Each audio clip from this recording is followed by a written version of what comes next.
Hello दोस्तों, आप कैसे हैं। उम्मीद करता हूं कि आप अच्छे से होंगे दोस्तों और मैट्रिक की तैयारी जोरों शोरों से कर रहे होंगे दोस्तों। तो आपको मैट्रिक की तैयारी में बढ़िया नंबर लाने का मैं भी आपके साथ भरपूर प्रयास करता हूं दोस्तों।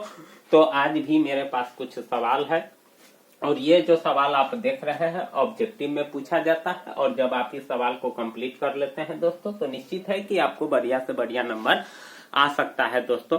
तो सबसे पहली बात है कि चैनल को दोस्तों जरूर सब्सक्राइब कर लीजिएगा। इसीलिए कह रहा हूं कि दोस्तों आप जब सब्सक्राइब कर लीजिएगा तो जो भी नोटिफिकेशन होगा सारा का सारा मिलेगा और अच्छे से आप लाभ भी ले सकिएगा दोस्तों। तो सबसे पहली बात है कि ये जो आप क्वेश्चन सब देख रहे हैं ये ब्रीथ चैप्टर का है, यानी इसको इंग्लिश में सर्किल कहते हैं, CRICLE। और ऑब्जेक्टिव में बार बार पूछा जाता है, यही कुछ क्वेश्चन है जो घुमा फिरा करके बार बार पूछा जाता है। सबसे पहला क्वेश्चन है कि एक वृत्त की कितनी स्पर्श रेखाएं हो सकती है। तो अपरिमित रूप से अनेक होता है। मतलब क्या कि कितनी स्पर्श रेखाएं, जैसे कोई वृत्त है और इस पर कितना स्पर्श रेखा हो सकता है। तो 1 2 3 4 5 6 7 8 9, जितना आप स्पर्श रेखा खींच लीजिए, जो सिर्फ टच करके निकले उसी को स्पर्श रेखा कहते हैं। तो क्वेश्चन आपसे पूछा जाता है कि एक वृत्त की कितनी स्पर्श रेखाएं हो सकती है। तो ऑब्जेक्टिव में ऑप्शन में आपको 4 ऑप्शन दे देगा और उसमें से आपको चूज करना होगा, जिसमें से अपरिमित रूप से अनेक सही होगा। अगला क्वेश्चन है दोस्तों कि किसी वृत्त की स्पर्श रेखा उसे डॉट डॉट बिंदुओं पर प्रतिच्छेद करती है।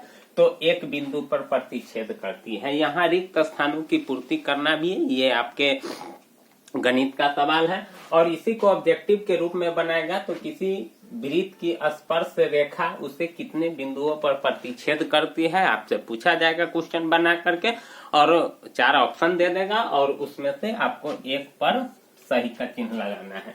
उसके बाद है वृत्त को 2 बिंदुओं पर प्रतिच्छेद करने वाली रेखा को क्या कहते हैं, छेदक रेखा कहते हैं। ठीक है ना दोस्तों, यानी किसी बिंदु पर अगर प्रतिच्छेद करती है, यानी वृत्त का जो 2 बिंदु पर, जैसे मान लीजिए कि यहाँ वृत्त है और यहाँ एक बिंदु है और यहाँ एक बिंदु है और इस दोनों को प्रतिच्छेद करती है, तो ये जो रेखा कहलाता है इस वृत्त का छेदक रेखा कहलाता है।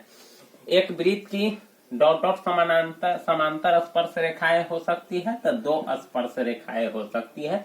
एक वृत्त की 2 समानांतर स्पर्श रेखाएं हो सकती है। वृत्त तथा उसकी स्पर्श रेखा का जो भैनिष्ठ बिंदु होता है वह स्पर्श बिंदु कहलाता है। किसी वृत्त की सबसे बड़ी छेदक रेखा व्यास कहलाती है, यानी सबसे बड़ी छेदक रेखा जो होती है, ये जो रेखा आप देख रहे हैं इसी को क्या कहते हैं, व्यास कहते हैं।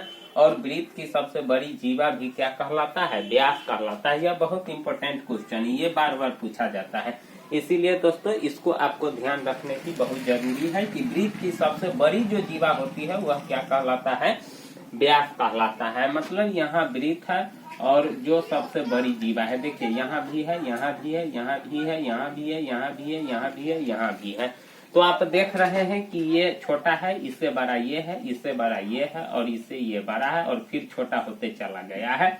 तो इसका मतलब है कि सबसे बड़ी जीवा जो कहलाता है वह क्या कहलाता है, व्यास कहलाता है। तो दोस्तों इस प्रकार से आप इस क्वेश्चन सबको याद करके आप लगभग में 4 से 5 नंबर यहाँ से बटोर सकते हैं।